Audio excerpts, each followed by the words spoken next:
sunpha epe paupatin avel velin thangwa na epewin Bible chang inavet khom diu wa ka hindei sa cho Matthew bungkhat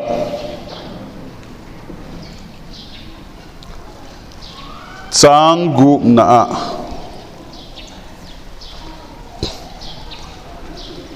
Matthew bungkhat chang gup na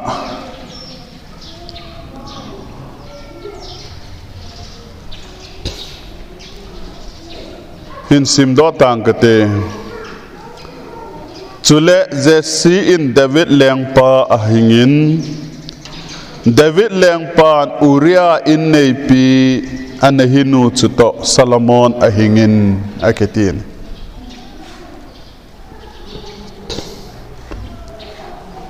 Hilaya ihet the nadi wahin koi san khat hilai kasim lai hin kalung thima ahong umin hi hichi koi san chui pe ham tial hin Hilaya hin David lengpan Uriah in neipi ati lai ta hi koi san ka nei cho Ibola koi san ka nei ham tial hin Uriah in David in azinu Bathsheba to Solomon ahin kitizing hanang hile shortcut pending hin ahiwanga Bible in hilahin kichita in agavel kulin Jesse in David lengpa hingin hoya cho Solomon adinga in pa na hin ipiasam tele David lengpan Uriah in neipi to Solomon ahinge kitihi ipibola hi I Bible wahi aga seikula Uriah hi kipapo hintem tihi tuni a koisan kabol got hichi don but nakahin nei got pen ta chahi nei pakai pathin hin Israel chate leng ding hin amasa penin Saul anal hengin hin aila abanin Saul thu angai lo je hin anakipai do in abanin David anal hengin hin David hi kel ngoi ching mai mai hin lekha thiam zong ahipon abol theitum zong ahipoi akel ngoi chin na hi pathin lungse na na changa ya achungai lut na sang pen na pakai pathinin David hi lengpa dinga ahin kova lengpa dinga ahin tun hin ai la hiti chun amani zong ahung ki ngai lun pakai pathinin David chung thu an sei pha na hin ipia sayam tia lehen David kalung chang hepa ati leu hin Israel chate thusim hi isimale te ka nen khunung sang pe a Josiah thusim hong ki sei na ho apa David tin lai hin Jesu thusim hong ki sei na azong David chapa Jesu ki tin lai se de hibang ta achu David hi pathin anangai lut ma jeng pathin in jong angai lut ma jeng khat cha hin ahiwangin hilaya hin apung thu hong kisut na hin ama in ahilo be khat Uriah in nei pi to Solomon ahinge kiti hi hilaya hi David in anasu khil na pa hi Bible in anathai mangpon anakoi den dene ti hi tuni aka sei do nomen hin I Bible wa hin na Hilaya lesson hoi ta eipi god hui peham tial hin Krista apin tha masanga chon set I tabang na bola he zong le pakai ngai dam na chan hi pathin thangwan hen na pen tha zawa jong chon set I bol pa jong hi pakai jin ei ngai damin hi ei ngai dam wangin hamalen ta aumin leiset dam lai sunga hi chi hama jong chun ei zui jeng lấy xe đâm lại sung ấy đâm lại sung thua hi pon ấy mà hin khu cái trái dòng là hi chỉ thu sim chun ấy duy pe hi ti hi David thu sima cô nên cái hen ama khang hung ki chai ta thulun tha khang hita Jesu thu sim khang hita Jesu thu sima apung khai hung ki sim na la khan ve na la hen David ni Uriah in nei pito Solomon an hinge atial azon na mizi to azon na pa chu kita lang na lai hi ti hi tuni phadin ka sai do no men hin hilai ko na he hon jong le son in ei di wa ka dei sa chi pi ham ti le so pi te ho nu te ho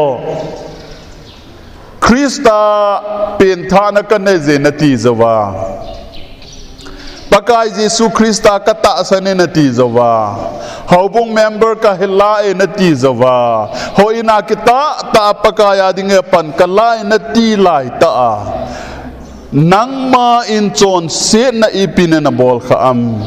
pathian dei lo na chi na kha pathian dei lo wa sum la pai na man kha pathian dei lo wa mi ji to na zon kha pathian dei lo wa ne phalo na ne kha pathian dei lo na chon kha ai hi chi record pa chu amang lo hi pakayin wang ka ngai da metina vetango David hi athusim ga seute David hi lengte gal kon lai phanin gal kon pon a in chunga a thim be in hi a ki chol ngan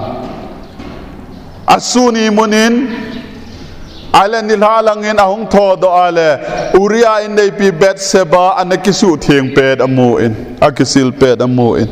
zon lungin avetai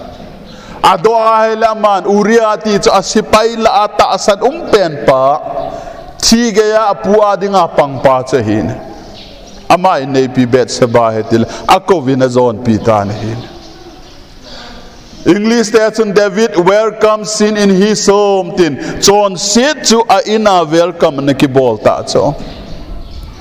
Hipana si pitiam tile pakai zin le thu nan pe cho Nathan them gao pan ga pho a cho pakai do nan ka chon se ta atia ngai dam thum cho pathian in zong ka ngai dam ta itia ngai dam na pe cho ngai dam na ape wangin aga ane ipi itin ei achapa amnonin anaunu tabmal ahindei chan sun chang noin are min ehin achapa Absalomin Amnon chemzamin ahin thatin ehin achapa Absalomin athai kem ho eipa wachuna thai kem ho tin azite ho sun chang noin asusen achapa Absalomin alal to na chu in ahin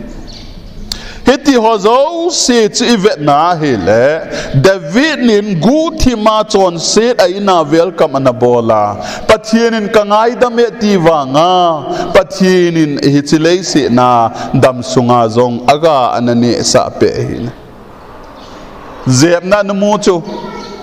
ai che zebna chu ki chai da mi ti ale khonung sanga Matthew le khabu hung ki suna hi ve na le hilaya yong hin athusim akita lang na lai zin hi tunin jong nu te ho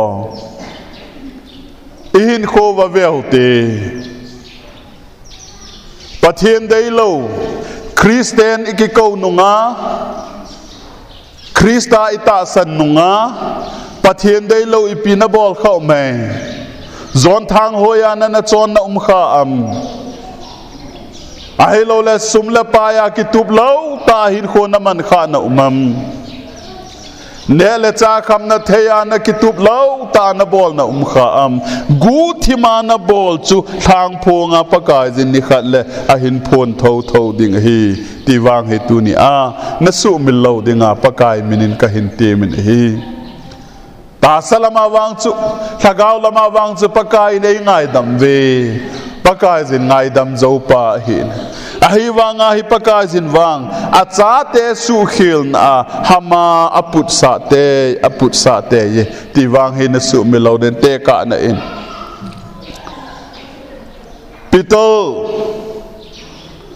pitolin Jesu na say lep cho pitolin Jesu na say lep ma Jesu say lep zawahi pinati am tile Pentecost nia thua say na sermon khat ve se say na mi sang thum anaping tha cho sermon khat ve ke say na hi mi sang thum ping tha hin na samong mong hin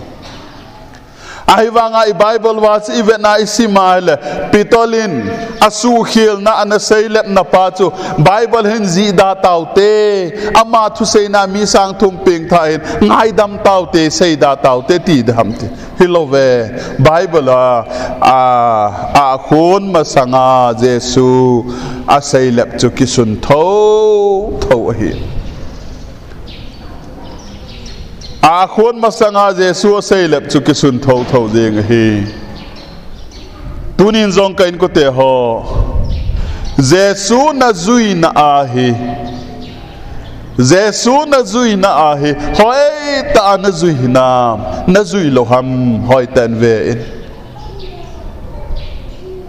phat izan ham khar hi vet na le e ho zong hin pakai hi izo sau cho Ibola pakahi izo sau ham itial hin teka na in mimasanu ivi in ipi abole pakai pathin chun theiga na ne lo diu hi ati cho na ne ni na thi diu hi ati cho ale gula hung pha na hi amana do ale thamjong na tham lo ding hi ti a hab be kit cho ai wanga chong cho phata ye abana hung chi a la ma in ipiti am hilaya hin vet dinga gel dinga ka data khat chi pe ham ti al he pakai na ne ni na thi ding a hi ti la gulin na thi lo ding het khanin na thi de ti a khanin na thi lo ding a hi ati cho ama in asay pa na thi ding a heti pa chu an zob ta lovin na thi lo ding a heti pa chu an zob chu pi sem tele kapathin thu say pa hi adi lo hin gul thu say hi adi heti approve hin hi chun apathin hi azo sa hin tuna nangin zong ken zong pathian dei lo ka bola pathian in ne in tham hi in bol hi in che in atina ho ai in ne kha I tham kha I bol kha le na pathian chu na zo sa ai ta ne te ka na in khat sei be kin kate pathian in anama ten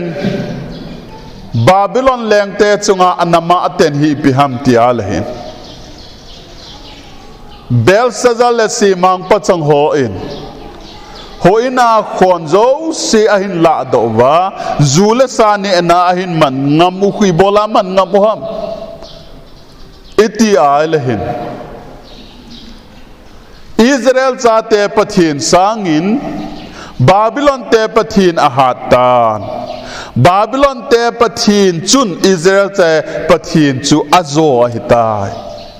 hitia hiya chu hichi Israel te pathin ho in sunga thil ho zo se chu nok bol thei hitai atina o hin hiya chu Belshazzar le asimang pachang ho in hichi khon ho chu hin man hin ai le lai chun Belshazzar le asimang pachang ho chu oi mo taute ahin la ka oi mo chu koi ham mitial hin Belshazzar le simang pachong ho sanga Israel chate hi ahin Israel chate in apathian ahina ding bang ta na ho lo wa apathian ahina ding bang ta anadop ta lo je wa chu Babylon te in Israel se pathin anoi si do hi ti tunia ka sei do no min hin tunin zong nu te ho mol noi area iche na wa hin nam tam ta icheng win hin mol noi area iche na wa hin nam tam ta icheng win hi pathian hello ho to jong icheng khom win hi na pathian hi ahi na bang ta na ho lo wa Christian hin kho hi ahi na ding bang ta na hin ho lo ting le na pathian chu mi masanga chot pha ana koi hi tiwang he ana sumil hin ti hi pakai mina ka hin ti me ya chu rom bible rom lekha thona kho vetna la nang ho zin chidang nang namdang te anga kamin ase athi chu ibola sei na ham nang ho zia hi kamin se hi ei choi sang di dolin ei choi sang ta lo hi ati na hi cho Palm Sunday ni Jesu Christa Jerusalem lo pi ta achi ni how hil pho thimin ti judalam kai ho in aseya ko pakayin ama ho hi thip lew song ho au do ding hi ibola song ho au de ham ti la pakai jin eiwa choi ding dolin eiwa choi lowa hi le ka sim sa thing le song jong ke sim sa hin ka de ya le ka pau sa the he ti chu eiwa choi the he ti ne chu tu ne ayong hi mol noi area mi nu nangin pathian ahi na banga na wa choi lowa pathian ahi na banga na dop sang lowa na Christian hin kho hi kitup ta hoi ahi na ding ba na man lowa le pathian in nang sanga mi chom jong anei na lai hi ahin wa choi the ding ahin thang wa the ding ahin lo pi sa ding nang sanga mi dang jong anei na lai hi vetango Elaya thiam gao pa in pakai thiam gao zo se pathian thiam gao zo se athat gamovin aman gam tawin hi keibo ka hing tai ati le pakai in pisem hilove Elijah baal anga kun khalo mi tam ta kane na lai je ti Elijah chama se ki hi sa ta chu hilove ati tu ne ayong pathian in dama ei koi wa pathian in hingle dama ei koi wa na azium na lai hon azi to phan mang thea uma azium ta lo jong na zium hi jong le nang to na cha te ki mang khom ne nga pathian in na koi na lai na lung se na ta san hi pathian hi na banga na hin dop sang lo wa pathian hi na banga na hin wa choi lo wa hele vetimo pathian in nang sanga pachom zo jong ane hi tiwang hin na su mil lo ding kana sei khatan loite ho khanin pathian hi ka ho lo de tai ai ti ken jong ka don bu na cho ho da tang nang ho hi jong le chun wan khopi ngui chom hin te kana tin kana ho se ata be chu hi chu nangin pathian ken pathian ho hi zong leng pathian in ke sanga phachom nang sanga phachom ane na lai pathian in ama ho dinga na dei sa chu na lung se je tai lo dang se de um po ne van gam lut dinga pathian na dei sa ki ti hi na lung se je bo hi adang je zong hi po ei sanga phachom zo pathian ne ne tunin ho ini kai ve pha ai wanga ho sanga kaya thupi ta hapta an ngola taw na izat mam korea gama se chela ni som ni an ngola tawa ni som thuman ngola tawa taw na ne ya mi izat ta ho sanga phachum zo apathin ho la hi cho ho wang chun an ngol taw na ti jong le ki pang zo lo ho in kai cha jong ki pang zo lo pathina pe ding dol cha jong ki pe zo lo hi chan se chu ki hin na lai hi pakai zin nang na hen hi ibita lasamin thang pa khat amin ka hai jin pakai kehi ipidinga neil hen ham zana lum leng sanga phachu mozo kahi lo ding ham ati chu kangai lain di ka sa dan nan chu zana lum lengin awa abe chamang chan khojin lai asalwa in ke ipia ka panam paka nei lung se ja neil hen tai lo hoi ken seiding ka nei poeti dunia ayong hinute ho pathian in nang na len hin na lung se je bo hin adang je hi po na hin ปัทเทียนเดวิดอัลเลนฮิอลุงเสียเจ็บหินไอวางฮิปังอลุงเสียไล่ตาหินเวทีโมบอลโลเบดิงมิซีอันจอนปีอาเลอะขังเงินอัตุสิมกิสุนาอันจาวนาลายจินกะเฮปอยไบเบิลวังกะเฮปอยมุยองกะมุขปอยปะกายกอมอิลุนเกยวาฮิจีอากิสุนขัดเดโอกะดีจงกะเกลโจฮิเตียงระวังจุนซาจัดมองอินตีกะดีโจไบเบิลทีมขัดปาจุนเสยจูแกลงอยโนอางาโตมันอคิฮบเตียงาฮิเลซาจัดดิดานจุติจูฮิจิอาซาจัดกะทุสางจุน tribulation กุมสกีกันเททุนาจีโจเลียงกังอับจะโจอติฮิจิปาเสยจุกังไงตัวไอละหินเดวิดฮอนจงอสุขิลนะโฮฮีฮงกิตาลังดิบะฮากะติกมจงกะใส่ไอวังกะเฮปอยไบเบิลลักเจนตันกะมุปโนฮิติฮเยจุนโนเตฮอไอมาฮอหินโคฮิเวลเตไอมาฮอหินโค personal หินโคเวลเตจีดัมนลายฮอนนจีตอนกิกะเววินอดัมตลอฮจงนหินโคกิเวนวินนาซาเตตกิกะเววินสุมเลปายาเววินเนลโกนฮอลนาวาเววินเนลจานกิฮอลนาวาเนวินปะเทียนได้โลเนลโดนนั่นเองขวัมกิเวนวินปะเทียนินอามาวังอาไฮปูยาจูขนมเปอาเจสุทุสิมกิเซนนาลาจงเดวิดอูริอาอินในปีโตซาโลมอนหินตีอาเฮกิเซนนาลาฮีที่ฮิกเซดอนอมินฮีเจสุทุสิมกิเซนนาหินนุเมลีมินอาซาวินหินเวเลวจนขัดนาจางทุมนาจนตามารกิตินูอาซาวินจางานาเรฮาบอาซาวกินินจางกุบนาอุริยาอินในปีอาซาวินเห็นทุมนาsorry ทุมโบเฮนุไม่ทุมอาซาวินเห็น